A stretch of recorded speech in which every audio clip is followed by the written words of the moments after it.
Anggota Pansus Rancangan Peraturan Daerah tentang Rencana Pengelolaan Wan Perlindungan Lingkungan Hidup terus melakukan pembahasan bersama Dinas Lingkungan Hidup Banjarmasin di ruang Komisi 3 DPRD Banjarmasin jelang tengah hari Kamis 15 Desember 2022. Kali ini pembahasan lebih terfokus pada penanganan limbah cair industri rumah tangga, yaitu kain sasirangan. Anggota Pansus Rancangan Peraturan Daerah tentang Rencana Pengelolaan Wan Perlindungan Lingkungan Hidup terus melakukan pembahasan bersama Dinas Lingkungan Hidup Banjarmasin di ruang Komisi 3 DPRD Banjarmasin jelang tengah hari Kamis 15 Desember 2022. Kali ini pembahasan menghadirkan Perumda Pal Domestik Banjarmasin serta instansi terkait lainnya. Pembahasan lebih terfokus pada penanganan limbah cair industri rumah tangga, yaitu kain sasirangan.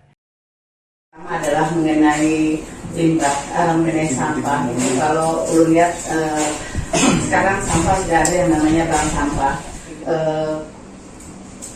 Yang paling penting menurut Run limbah industri tadi, apalagi kita mulai banyak sudah mandi, baik itu untuk bersih-bersih, kemudian untuk cuci. Kepala Dinas Lingkungan Hidup Banjarmasin Alip Yospalop Wahitakuni Prima TV membedakan kali ini pembahasan lebih difokuskan pada penanganan limbah cair industri rumah tangga, yaitu kain sasirangan. Dikarenakan industri kain sasirangan di Kota Seribu Sungai ini kebanyakan dilakukan usaha kecil wan menengah wan kada memiliki sarana pengelolaan limbah, sehingga kebanyakan limbah bekas cairan pewarna ini langsung dibuang ke sungai. Kondisi yang sudah berlangsung lawas, ujar Alip Yospalop, mencari pembahasan serius dalam rapat ini untuk mencari solusi penanganannya.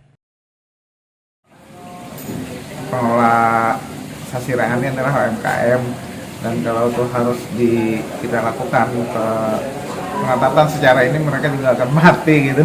Jadi kita berusaha dengan Perum Padi. Bagaimana ada teknologi-teknologi yang bisa dimanfaatkan untuk berinovasi untuk bagaimana pengelolaan limbah sasirangan. Jadi sasirangan tidak lagi langsung dibuang atau masyarakat kita di samping itu langsung ke sungai.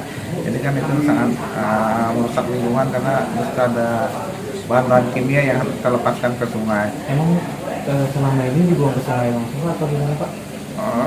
Kebanyakan karena kita melihat untuk yang UMKM kita itu adanya di sekitar bantaran-bantaran sungai yang ada di Kota Banjarmasin, dan itu yang sangat mengkhawatirkan, sehingga ini kualitas air kita juga sangat tercemar dengan adanya pembuangan itu salah satunya sebenarnya. Ketua Pansus Pengelolaan Wan Perlindungan Lingkungan Hidup Banjarmasin Apri Jaldi menyatakan aturan dalam Raperda ini nantinya akan bisa mengakomodir penanganan lingkungan secara maksimal, termasuk pencemaran limbah dari industri kecil wan menengah. Politisi Partai Amanat Nasional ini pun menegaskan manajemen penanganan limbah wan lingkungan hidup harus terkelola dengan baik, khususnya kualitas banyu sungai nang wayah ini sudah tercemar. Padahal di Kota Seribu Sungai ini banyu sungai menjadi sumber kehidupan bagi warganya. Pansus RPPLH kali ini kita kembali mengharmonisasikan dengan berbagai macam kegiatan di SKPD terkait lingkungan hidup. Salah satu yang menjadi pokok pembahasan tadi, bagaimana RPPLH ini bisa mengatur industri yang menghasilkan limbah. Karena memang daerah sekecil Kota Banjarmasin ini, masalah limbah ini harus sangat menjadi prioritas. Nah, maka dari itu tadi kita di dalam pembahasannya, karena RPPLH ini kan usianya 30 tahun. Kita berharap dengan adanya RPPLH ini selama 30 tahun ke depan, terkait industri-industri itu bisa kita kelola dan kita manajemen dengan baik pengelolaan limbahnya. Nah, supaya pengelolaan limbah tersebut